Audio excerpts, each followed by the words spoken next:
केन्द्रापड़ा जिला केन्द्रापड़ा ब्लॉक अंतर्गत श्यामसुंदरपुर पंचायत निकिराई पंचायत और डेराबिसी ब्लॉक अधीन बारीमूल पंचायत रे पंचायत स्तरीय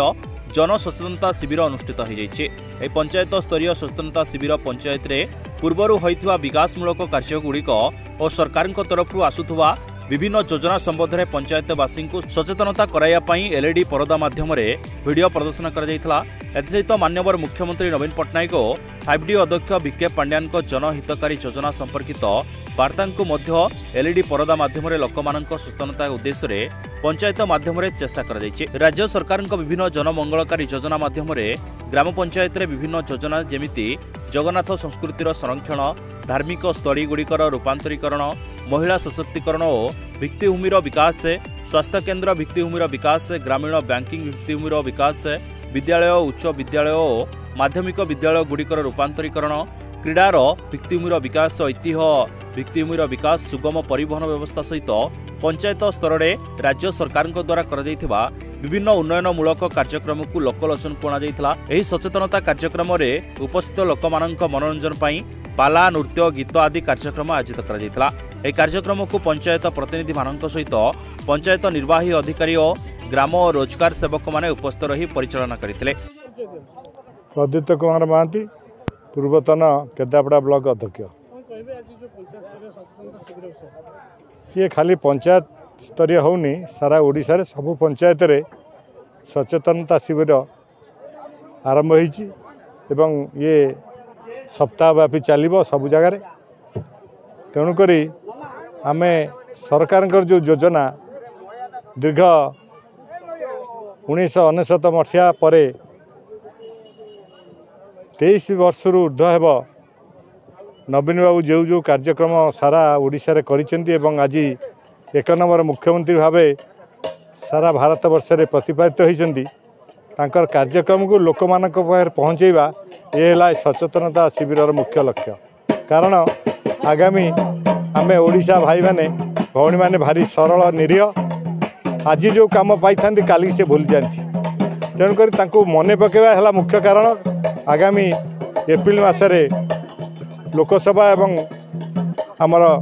राज्यर विधानसभा निर्वाचन होगा जाऊँगी तेणु यही परिप्रेक्षी आम लोक मानू सचेतन करवा आम मानकर मुख्य कर्तव्य एवं जहाँ जहाँ सरकारी भाव कार्यक्रम नि माठू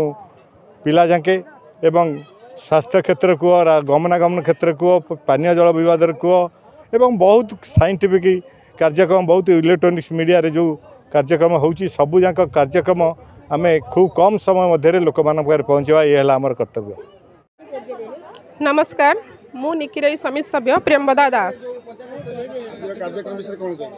आम ओडिशा नवीन ओडिशार कार्यक्रम आजकल होची सरकार द्वारा कार्यक्रम प्रचलित होची सरकार तांकर विभिन्न प्रकार योजना विषय रे कार्यक्रम माध्यम रे लोक मानक पाखरे पहुँचाउछंती। अंकुर सेठी श्यामसुंदर ग्राम पंचायत सरपंच अटे। आज जो 9 तारीख आज जो आम श्यामसुंदर पंचायत सचेतन शिविर माने सरकार तरफ माने सरकार जो कार्यक्रम कर लोकलोचन को नवा एवं आगामी दिन केमती लोक आहरी स्वाभाविक हे से सचेतना कार्यक्रम कर 23 वर्ष भितर आम पंचायत जो कार्यक्रम 5D स्कूल हो अपना मंडप हो मैंने रास्ता हो कि पानीय जलर सुविधा हो जहाँ भी करा से सचेतन करने आज माने प्रयास चलता।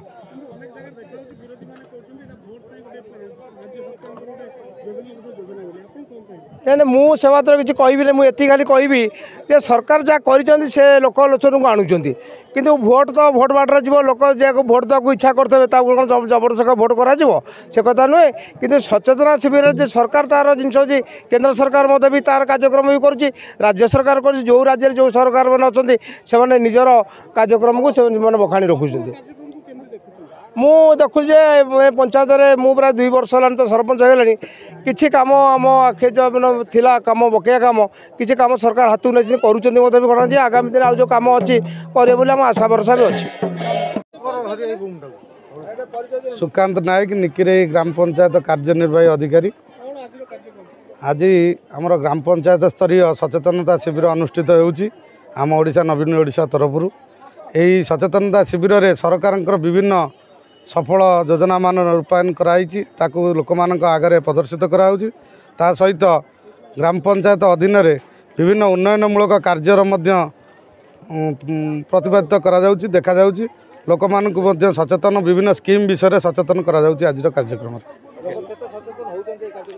हाँ निश्चिंत होती बहुत मात्रा सचेतन होती पूर्व जो लोक मैंने जापार ना कौन स्कीम विषय जापार ना बारंबार माननीय मुख्यमंत्री प्रचेषा विभिन्न स्कीम विषय बारंबार सभा समिति माध्यम जनाऊँ जो सचेतना कार्यक्रम पंचायत तरफ जारी रही माध्यम आम भल भाव अवगत कराऊँ विभिन्न स्कीम विषय। केन्द्रापड़ारू जिला प्रतिनिधि अनिरुद्ध दास रिपोर्ट पवित्र न्यूज ओडिशा।